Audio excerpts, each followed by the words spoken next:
اعوذ باللہ من الشیطان الرجیم بسم اللہ الرحمن الرحیم الذين يأكلون الربا لا يقومون إلا كما يقوم الذي يتخبطه الشيطان من المس ذلك بأنهم قالوا إنما البيع مثل الربا وأحل الله البيع وحرم الربا فمن جاءه موعظة من ربه فانتهى فله ما سلف وأمره إلى الله ومن عاد فأولئك أصحاب النار هم فيها خالدون صدق الله العظيم اللهم صل على سيدنا ومولانا محمد وعلى آل سيدنا ومولانا محمد وبارك وسلم وصل عليه. معزز سامعین،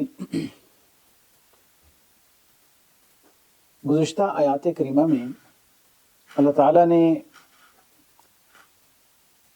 صدقات دینے، انفاق فی سبیل اللہ کی ترغیب اور اس کے آداب اور اس کے فضائل کو بڑی تفصیل کے ساتھ بیان فرمایا.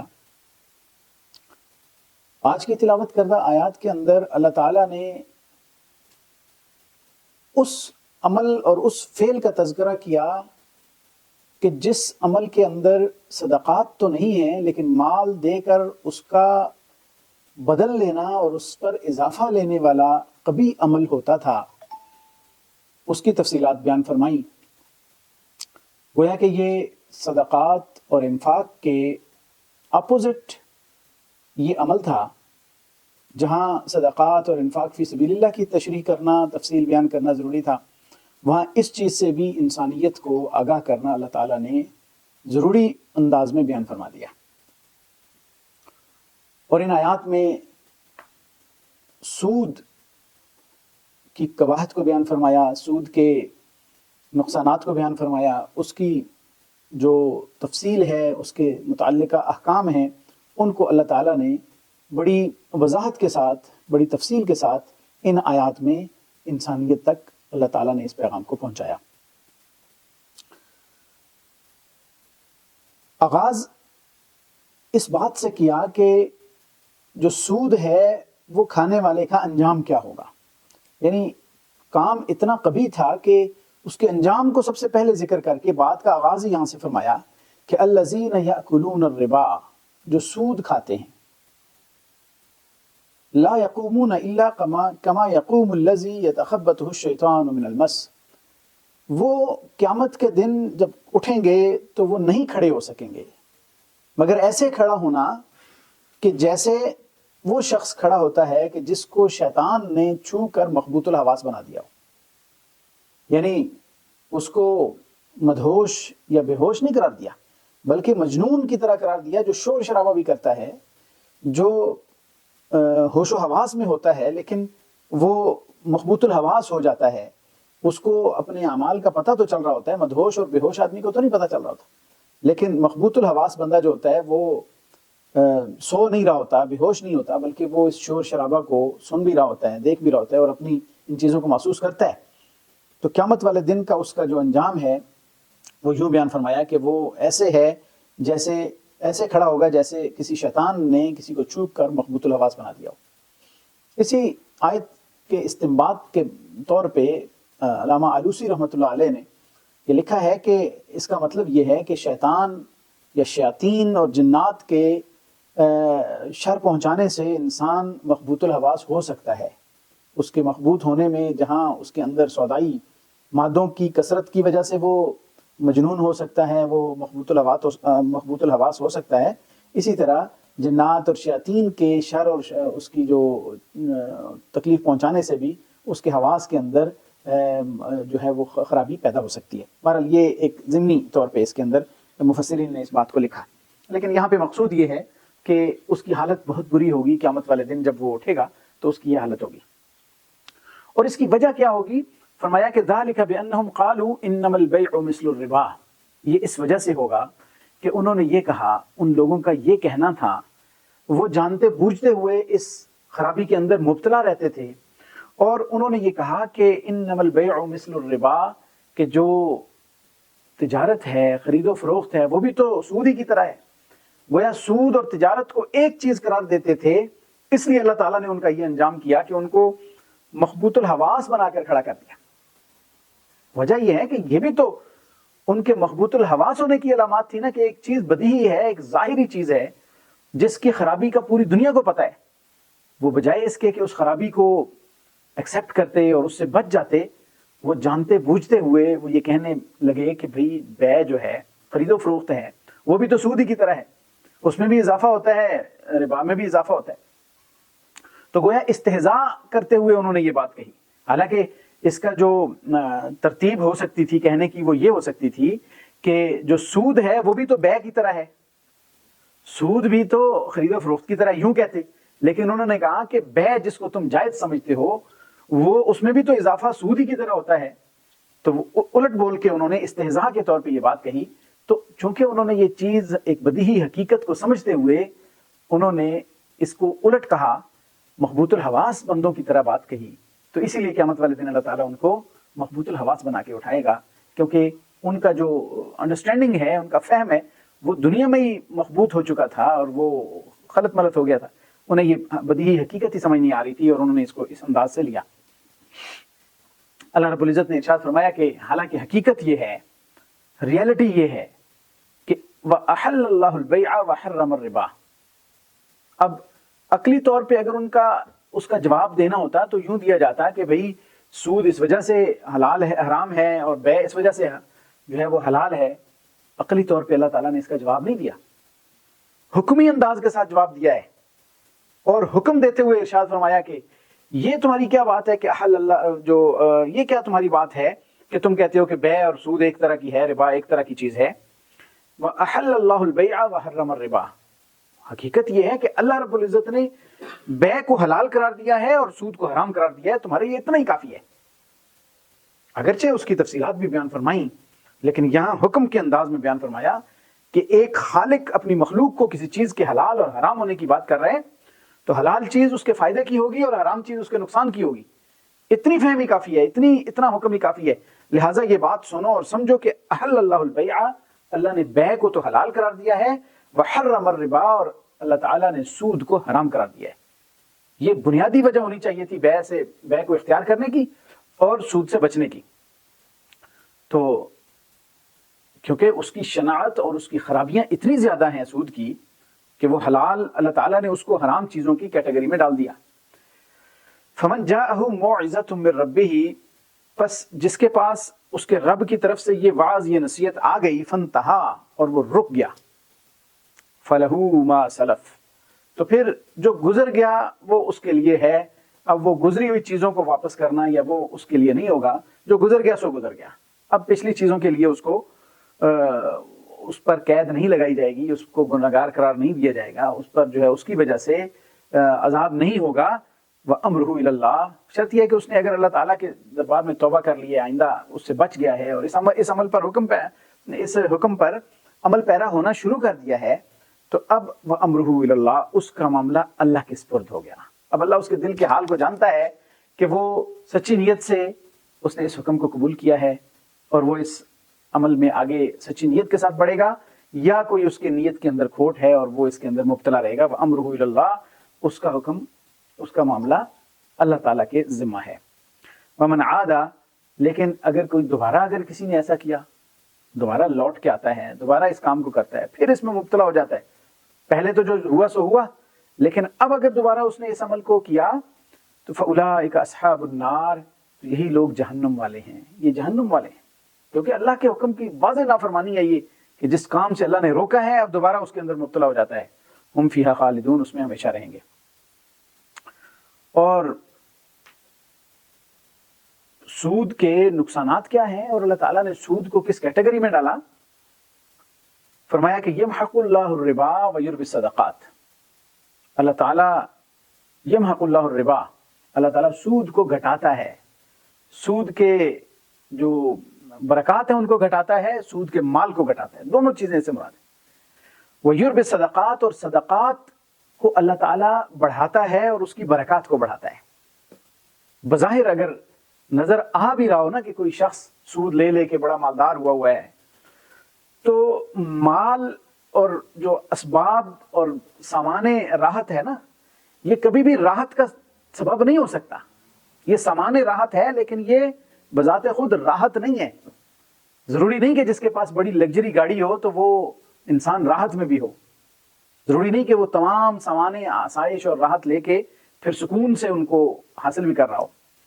بظاہر کسی شخص کے مال و دولت کو اگر سود کی وجہ سے بڑھوتری نظر آ رہی ہے تو حقیقت میں وہ یا تو وقتی طور پہ اس کے اندر وہ بڑھوتری ہے، وہ اسی طرح کی بڑھوتری ہے جیسا کہ کسی شخص کے جسم کے اوپر ورم آیا ہوا ہو، سویلنگ ہوئی ہو، تو بظاہر تو اس کا جسم بڑا ہوا لگے گا، لیکن یہ جو اس کا جسم کی بڑھوتری ہے یہ کسی صورت میں بھی ایسی نہیں ہے کہ اگر اس کو ورم ہے تو ہم کہیں جی کہ اس کا جسم بڑھ گیا ہے. تو اسی طریقے سے جب سود کی جو بڑھوتری ہے، سود کا جو اضافہ ہے، وہ اسی طریقے سے اضافہ ہے کہ جیسے وقتی طور پہ اس کا جسم پھول گیا ہو اور وہ سمجھ رہا ہو کہ میرا جسم بڑھ گیا ہے، لیکن جو ہی ورم اترے گا تو اس کے بعد اس کی اصلی شکل ظاہر ہو جائے گی. تو گویا یمحق اللہ الربا ویربی الصدقات، یہ اللہ کا جو حکم ہے، یہ اللہ کا وعدہ ہے، یہ پورا ہو کے رہتا ہے. بہت سے لوگوں نے اپنے عملی مشاہدات اور تجربات کی روشنی میں یہ بات کی ہے کہ جو سود خور ہوتا ہے اور سود کے اندر مبتلا رہنے والا شخص ہوتا ہے، وہ اگر بظاہر ٹھیک بھی ہو تو 40 سال کے بعد اس کی ٹوٹل پلٹا لگتا ہے. بہت سارے لوگوں نے اپنے مشاہدات لکھے.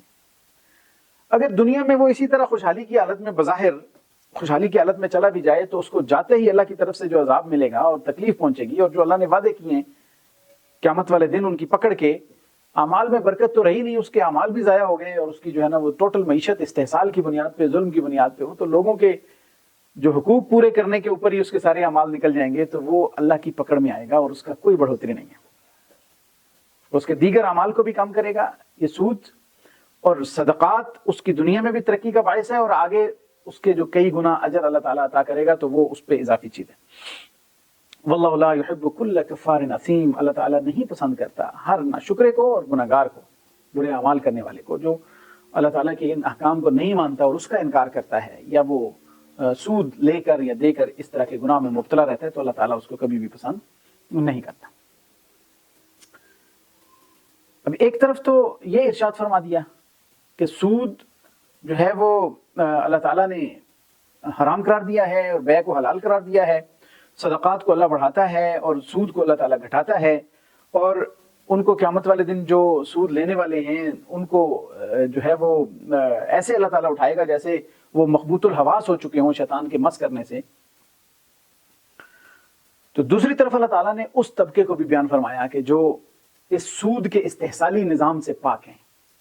یعنی سود کیوں حرام ہے؟ سود اس لیے حرام قرار دیا گیا کہ یہ استحصال اور ظلم کا ایک بہت بڑا ذریعہ ہے. میں ابھی اس کی اقسام بیان کرتا ہوں آپ کو سود کی، اس سے انشاءاللہ کلیئر ہو جائے گا کہ سود کی اقسام کیا ہیں اور سود کن کن چیزوں میں اس کو سود قرار دیا جا سکتا ہے. تو جو مومن ہیں وہ استحصال اور ظلم سے پاک ہیں. فرمایا ان الذین آمنوا وعملوا الصالحات، بے شک وہ لوگ جو ایمان لائے اور نیک اعمال کیے، واقاموا الصلاۃ اور جو نماز قائم کرتے رہے، وآتوا الزکوٰۃ اور زکوٰۃ دیتے رہے. یعنی وہ سود نہیں لیتے بلکہ زکوٰۃ دیتے ہیں، وہ نماز ادا کرتے ہیں. وہ لوگ جو اللہ تعالیٰ پر ایمان لا کر اعمال بجا لاتے ہیں اور مالی لین دین میں وہ مال قرض دے کے سود لینے کی بجائے وہ لوگوں کو زکوٰۃ ادا کرتے ہیں، ان کی معیشت کو درست کرتے ہیں.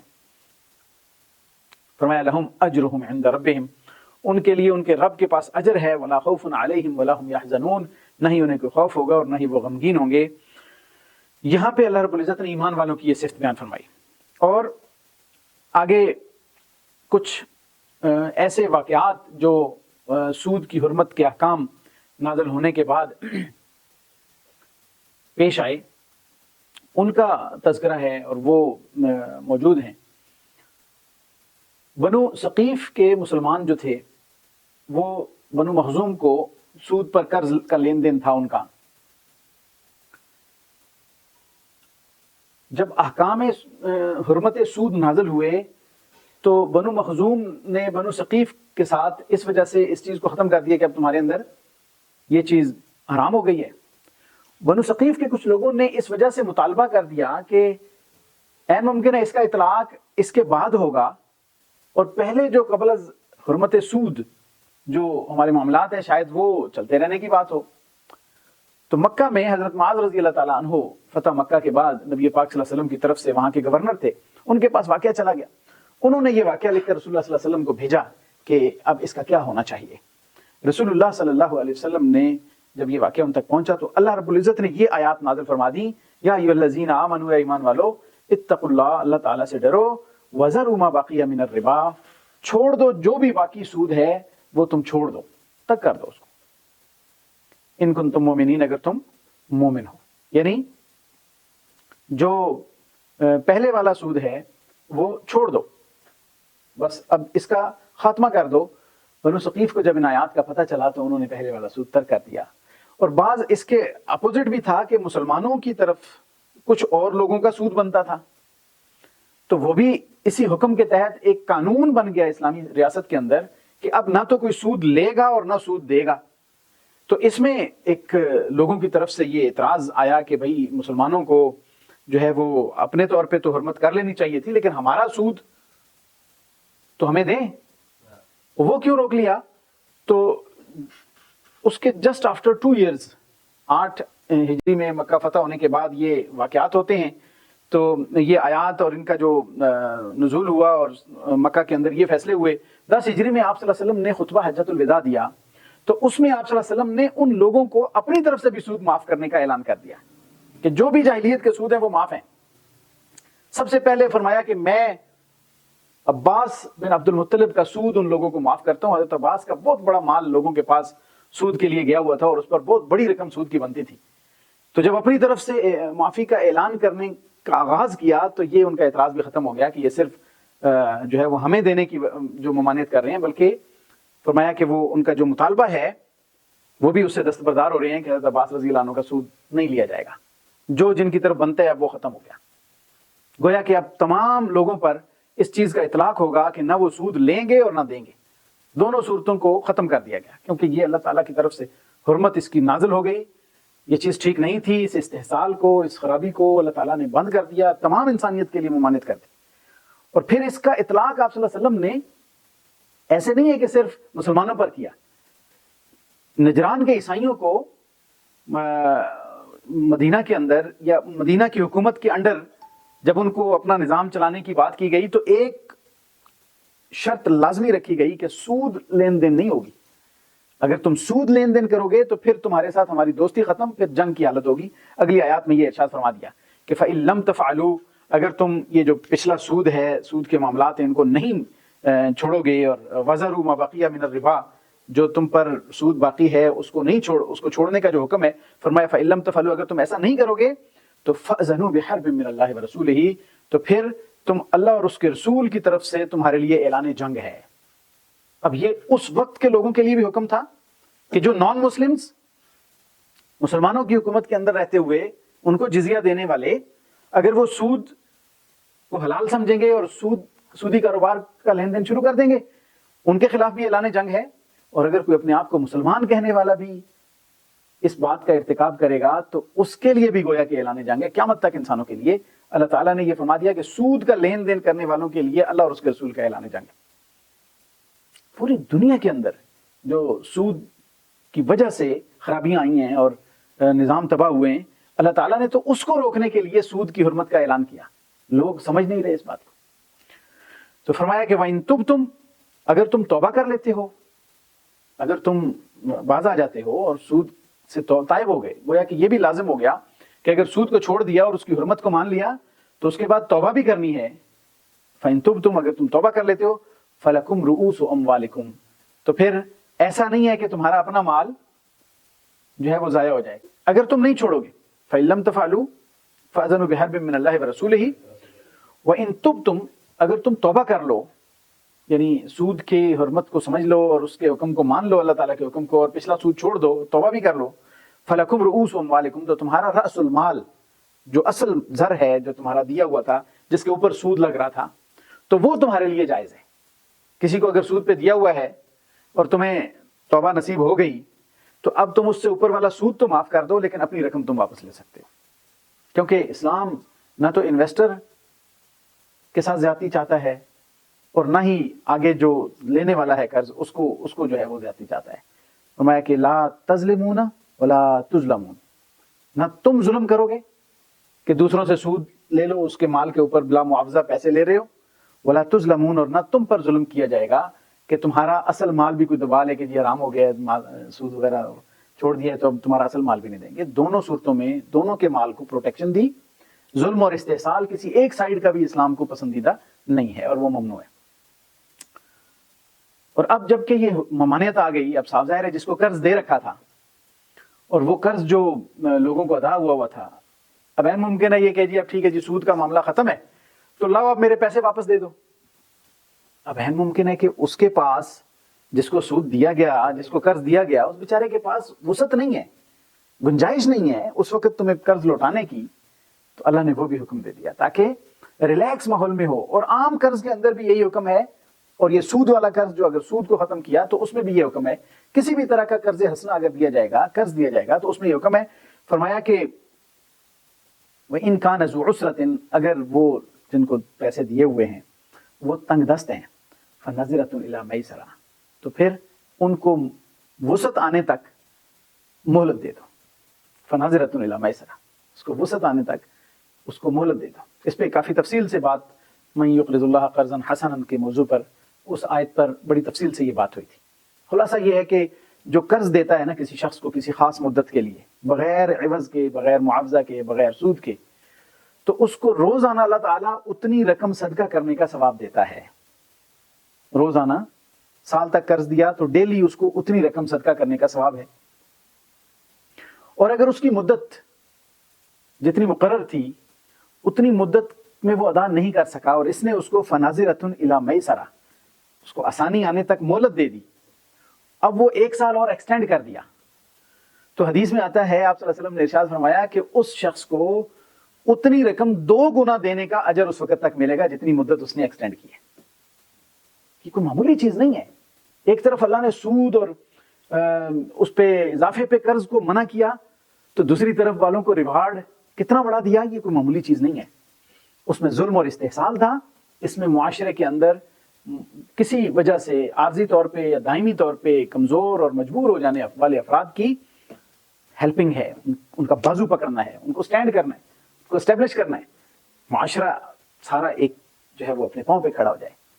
لیکن کیا کریں کہ آج کے دور میں سود نے اتنا پنجے گاڑ لیے ہیں کہ کسی کو سٹینڈ کرنا تو مقصود ہی نہیں ہے. امیر امیر تر ہو رہا ہے، غریب کو اتنا نیچے پیس دیا گیا ہے کہ وہ کسی طریقے سے اٹھ ہی نہ سکے. اچھا، فناظرۃ الی میسرہ، فرمایا کہ ایک مدت مقررہ تھوڑا آسانی دے دو. لیکن ایک اور اس سے بھی اگلے درجے کی بات ہے، یعنی یہ تو عدل ہے نا کہ آپ لے لیں، تھوڑی سی ریلیکسیشن دے دیں. وَأَن تَصَدَّقُوا خَيْرٌ لَكُمْ، اگر تم صدقہ ہی کر دو نا اس پہ جو مال ہے قرض دیا ہوا، اگر تم برداشت کر سکتے ہو، تم افورڈ کر سکتے ہو، چھوڑ ہی دو اس کو. وَأَن تَصَدَّقُوا خَيْرٌ لَكُمْ إِن كُنتُمْ تَعْلَمُونَ، تو یہ تمہارے لیے بہتر ہے اگر تم جانتے ہو. اس میں کتنا بڑا اجر ہے. رسول اللہ صلی اللہ علیہ وسلم کے زمانے میں کچھ لوگوں پہ بہت زیادہ قرض چڑھ گیا اور بہت زیادہ وہ بوجھ تلے آ گئے. آپ صلی اللہ علیہ وسلم نے کچھ صحابہ سے فرمایا کہ اس کی ہیلپ کرو. لوگوں نے ان کی کچھ نہ کچھ امداد کی اور کچھ قرض اتر گیا، پھر بھی قرض بہت زیادہ تھا. تو آپ صلی اللہ علیہ وسلم نے مالک کے قرض کو بلایا اور فرمایا کہ بس جو مل گیا وہ لے لو، ان کے پاس اور کچھ نہیں ہے، اس کو باقی چھوڑ دو. وَأَن تَصَدَّقُوا خَيْرٌ لَكُمْ، فضائل بیان فرمایا اس کے، جو صدقہ دے گا، جو چھوڑ دے گا تو کتنا بڑا اجر. تو ایسے کچھ واقعات ہوئے معاشرے کے اندر. ایسا بھی ہوتا ہے، ورنہ وہ شخص جو قرض کے تلے دبا ہوا ہے، وہ قرض ادا بھی نہیں کر پا رہا، اس کی تو زندگی دوبر ہو جاتی ہے. وہ اپنی خودداری ختم کر بیٹھتا ہے، وہ بیچارہ نہ جیتا ہے نہ مرتا ہے. وہ کسی وجہ سے کسی مال کے دباؤ تلے آ گیا ہے تو کبھی بھی مالک کے مال کو، اور جو رب المال ہے، اس کو ڈکٹیٹر بن کے، فرعون بن کے اس کے اوپر مسلط ہو جانے کا تو اسلام نے کبھی بھی اجازت نہیں تھی. بس اس کے لیے تھوڑا سا یہ وسعت ہے اور اس پہ اس کو اجر ہے. یہ نہیں ہے کہ اس کو محروم کر دیا گیا ہر چیز سے، اس کو اجر ہے، اس کا مال، اس کا رائٹ ہے. معاف کرے گا تو وہ اس کے لیے معاف ہے، اگر نہیں معاف کرتا تو صرف اس کے لیے یہ ہے کہ تھوڑا سا وسعت تک اس کو ٹائم دے دے. یہ ایک بہت بڑی اجر کی بات ہے. ان ذالک من عزم الامور، بہت بڑا کام ہے یہ. تو اس پہ اپنے آپ کو جو ہے وہ کڑن میں مبتلا کر لینا اور ہر وقت پریشانی کے اندر رہنا کہ میرا مال نہیں دے رہا، میرا مال کھا گیا، تو آپ کو ڈیلی بیسس پہ اس پہ اجر مل رہا ہے. ٹھیک ہے، اگر وہ اس کو الگ سے تنبیہ کر دی گئی جو قرض لینے والا ہے کہ اگر کسی نے اس نیت سے قرض لیا کہ میں واپس نہیں کروں گا، تو فرمایا وہ چور ہے، وہ تو مال کی چوری کر رہا ہے، وہ تو خیانت ہے۔ لیکن اگر وہ اتفاقاً کسی ایسی پرابلم میں ہے کہ وہ وقت مقررہ پہ واپس نہیں کر پا رہا، تو اس کے لیے اللہ تعالیٰ نے جس اجر کا وعدہ کیا وہ بہت بڑا اجر ہے، بڑی بڑی نیکیوں کے ذریعے بھی نہیں ملتا جو اللہ تعالیٰ نے اس کو دیا ہوا ہے۔ اس کے بعد ارشاد فرمایا واتقوا یوما ترجعون فیہ الی اللہ، یعنی اللہ تعالیٰ سے ڈرو اس دن سے، واتقوا یوما اس دن سے ڈرو، ترجعون فیہ الی اللہ جس دن تمہیں اللہ تعالیٰ کی طرف سے لوٹایا جائے گا، ثم توفا پھر پورا دیا جائے گا تمہیں، کل نفس توفا کل نفس ہر نفس کو پورا دیا جائے گا، ما کسبت جو کچھ اس نے کمایا، وہم لا یظلمون اور ان کے ساتھ ظلم نہیں کیا جائے گا، زیادتی نہیں کی جائے گی۔ یہ آیت مبارکہ جو کہ سورۃ البقرہ کی آیت نمبر 281 ہے، یہ حضرت عبداللہ ابن عباس رضی اللہ تعالیٰ عنہ فرماتے ہیں کہ قرآن مجید کی نازل ہونے والی سب سے آخری آیت ہے، واتقوا یوما ترجعون فیہ الی اللہ ثم توفا کل نفس ما کسبت وہم لا یظلمون۔ یہ قرآن مجید کی سب سے آخری آیت ہے۔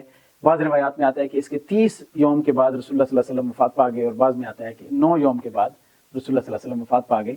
مشہور آیت سورۃ المائدہ کی ایک ہے الیوم اکملت لکم دینکم، لیکن جو صحیح روایات ہیں اس کی روشنی میں پتہ چلتا ہے کہ قرآن مجید کی سب سے آخر میں نازل ہونے والی آیت یہ آیت ہے، سورۃ البقرہ کی آیت نمبر 281۔ تو یہاں تک ہمارا ایک مضمون یہ سود کا ختم ہوتا ہے۔ سود کی جتنی ممانعت اور حرمت اللہ تعالیٰ نے بیان فرمائی، ایک دو باتیں اس حوالے سے ذرا تفصیل کے طور پہ سمجھ لیجیے۔ سود کی بنیادی طور پہ 2 قسمیں ہیں۔ سود کی جو تعریف ہے وہ یہ کی جاتی ہے کہ جب کوئی مال کسی کو کوئی قرض دیتا ہے، کوئی رقم دیتا ہے، تو اس پر جو اضافہ وہ لیتا ہے وہ سود کہلاتا ہے۔ اصل رقم کے علاوہ کچھ پیسے وہ مدت گزرنے کے بعد جو لیتا ہے وہ سود کہلاتا ہے۔ اب اس کی 2 قسمیں رائج تھیں۔ ایک تو وہ سود تھا جو رقم کے بدلے میں رقم لی جاتی تھی، اس کو ویسے سود کو عربی میں ربا کہتے ہیں۔ تو جب رقم کے بدلے میں رقم لی جاتی تھی کہ ایک شخص کسی دوسرے کو قرض دیتا تھا اور ایک وقت مقررہ کی بات کرتا تھا کہ اتنے وقت کے بعد آپ نے اتنا سود واپس کرنا ہے، اتنا اضافہ واپس کرنا ہے۔ جو اصل رقم ہے وہ تو اصل رقم ہے، لیکن اس کے بعد جو ایک خاص وقت کے بعد اتنا اضافہ واپس کرنا ہے۔ یہ اگر وہ اس وقت تک اضافہ واپس نہیں کر سکتا تھا تو پھر اس میں سود کی رقم کو بھی بڑھا دیا جاتا تھا اور مدت کو بھی بڑھا دیا جاتا تھا۔ تو اس کو ربا النسیہ کہتے ہیں، یہ ربا النسیہ کہلاتا ہے۔ اس کو اضعاف مضاعفہ کے معنی میں بھی لیا گیا ہے دوسری جگہ پہ، کہ جس میں رقم بڑھتی چلی جاتی ہے۔ جب اس کی مدت میں اس نے پیسے نہیں ادا کیے تو اب وہ کہے گا جی سال اور رکھ لو رقم، لیکن پہلے اگر 100 روپے پہ 10 روپے دے رہے تھے تو اب سال اور رکھ لو، اور اب آپ جو ہے نا وہ 10 روپے پہ 20 روپے ادا کرو گے۔ اور اس میں ایک صورت یہ ہوتی تھی کہ وہ جو 1 سال کا سود بنتا تھا وہ بھی اصل رقم میں ایڈ کر کے تو اس پر آگے ڈبل سود، تو یہ اضعاف مضاعفہ دگنا بڑھتا چلا جاتا تھا۔ تو یہ ربا النسیہ کہلاتا ہے، یہ ایک شکل رائج تھی۔ دوسری شکل جو کہ کاروبار اور تجارتی معاملات کے اندر سود کی ایک شکل تھی، وہ ربا الفضل کہتے ہیں اس کو۔ وہ تھا کہ 6 یا 7 چیزیں آپ صلی اللہ علیہ وسلم نے حدیثوں میں ذکر کی کہ ان چیزوں میں اگر سیم جنس ہوگی تو اس سیم جنس کے طور پہ تو تبادلہ ٹھیک ہے، اس کی مقدار بھی سیم رہنی چاہیے، اس کی مجلس بھی سیم ہو، اس کی جنس بھی سیم ہو۔ جیسے سونے کے بدلے میں سونا، چاندی کے بدلے میں چاندی، اسی طرح گندم کے بدلے میں گندم، جو کے بدلے میں جو، انگور کے بدلے میں انگور، اور کھجور کے بدلے میں کھجور، اور نمک کے بدلے میں نمک۔ یہ 6-7 چیزیں آپ صلی اللہ علیہ وسلم نے ذکر فرمائیں کہ یہ ان چیزوں میں یہ لازم ہے کہ یہ نہیں ہے کہ آپ اچھی جو آپ 5 کلو گندم دے کے آپ 10 کلو گندم لے لیں، جنس ایک ہے، جنس چینج ہونی چاہیے۔ اگر گندم دے کے آپ کھجور لے رہے ہیں تو کوئی مسئلہ نہیں ہے، لیکن ایسا نہیں ہے کہ آپ ایک چیز دے کر دوسری چیز میں اضافہ لے لیں، یہ ممنوع ہے۔ یہ اس کو ربا الفضل کہا گیا۔ اب اس کی کئی شکلیں جو اس وقت رائج تھیں، کئی شکلیں آج کل رائج ہیں، وہ بھی سود میں شامل ہیں۔ اور اسی طریقے سے اگر نقد مال پر دے کر ایک وقت مقررہ کے بعد جو اضافہ لیا جاتا ہے تو وہ ربا النسیہ کے اندر آتا ہے۔ آپ صلی اللہ علیہ وسلم نے حدیث میں اس کی ممانعت اس انداز سے فرمائی کہ سود جو ہے نا، سود کھانے والے پر بھی لعنت فرمائی، سود کھلانے والے پر بھی، لینے والے پر بھی، دینے والے پر بھی، اس کو لکھنے والے پر بھی، اس پر گواہ بننے والے پر بھی آپ صلی اللہ علیہ وسلم نے لعنت فرمائی۔ سود کی مال سے پلا بڑا جسم جو ہے نا، حدیثوں میں آتا ہے کہ جہنم اس کی زیادہ مستحق ہے کہ وہ جہنم میں چلا جائے۔ اور پھر اس کی جو خرابیاں ہیں، اس کی بہت زیادہ خرابیاں ذکر کی گئی. فرمایا ادنا ترین خرابی یہ ہے کہ کوئی شخص اپنی ماں سے بدکاری کرے. حدیثوں کے اندر اس کی اس انداز سے ممانعت آئی، اور آپ علیہ الصلوۃ والسلام نے بڑی سختی کے ساتھ سود کے معاملات کو امپلیمنٹ کرنے کے لیے احکامات دیے، سختی کے ساتھ امپلیمنٹیشن کرنے کے لیے آپ نے آرڈرز پاس کیے، دوسری قوموں کے لیے بھی، مسلمانوں کے لیے بھی، کیونکہ یہ ایک ایسا نظام تھا جو پوری دنیا کو خرابی میں مبتلا کر سکتا تھا. پوری انسانیت کے لیے یہ پیغام ہے. آج پوری انسانیت اگر معاشی تگ و دو میں لگی ہے اور ان مسائل کا شکار ہے تو اس کی میجر ریزن یہ سود ہے. بڑے بڑے نظام وجود میں آئے ہیں، محنت اور تجارت کے بدلے میں جو ہے وہ سود. یہ دو چیزوں کی کشمکش نے اتنے بڑے بڑے نظام جنم دیے. کبھی اشتراکیت آ رہا ہے، کبھی اجتماعیت آ رہا ہے، کبھی کمیونزم آ رہا ہے. ان کے اندر یہی خرابیاں تھیں. آج سودی نظام نے پوری دنیا کو جکڑا ہوا ہے، اور اس میں اس کی جو بے برکتی ہے اس کا شکار اگر دیکھنا چاہتے ہیں تو ہمارے اپنے پاکستان کی معیشت کو دیکھ لیں کہ سود لیا، سود در سود اصل رقم تو کئی دفعہ ادا کر دی، لیکن سود آج تک ادا نہیں ہو پایا، اور پاکستان کا ایک ایک فرد بھاری قرضوں تلے دبا ہوا ہے اس سود کی وجہ سے. اگر انٹرنیشنل سطح پہ اس کو دیکھا جائے، پاکستان کے اندر ایسا قانون بنایا جائے کہ سود پر قرض کا لین دین بند کر دیا جائے. کچھ عرصہ فاقے کاٹ لیں لیکن سود پر قرض کا لین دین بند کر دیں، کچھ عرصے کے بعد پاکستان سٹیبل ہو جائے گا. سود کی بے برکتی ہے کہ اللہ تعالیٰ نے اس کو منع کر رکھا ہے، اور بڑے شوق سے جا کے، بڑی منتیں کر کے سودی اداروں سے سود پر قرض لے کے یہ اپنے لیے باعث سعادت سمجھتے ہیں، اور اس کو مصنوعی سی ایک جو ہے نا وہ معیشت میں بحالی سمجھ لیتے ہیں. حالانکہ یہ ٹوٹل تباہی ہے اور بربادی ہے. بیسک ریزن یہ ہے کہ سود استحصال اور ظلم کی بنیاد پہ ہوتا ہے. بلا معاوضہ اس میں مال لیا جاتا ہے. تجارت میں تو کوئی رسک موجود ہے، کبھی نفع ہوگا، کبھی نقصان ہوگا، کبھی جو ہے وہ نفع زیادہ ہوگا، کبھی کم ہوگا.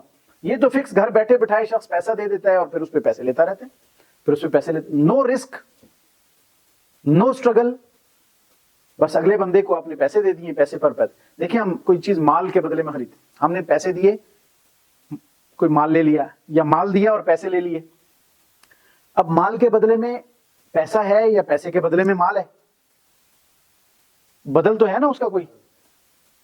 1 روپیہ میں نے دیا، 1 روپے کی ایک چیز لے لی تو روپے کے بدلے میں چیز آ گئی.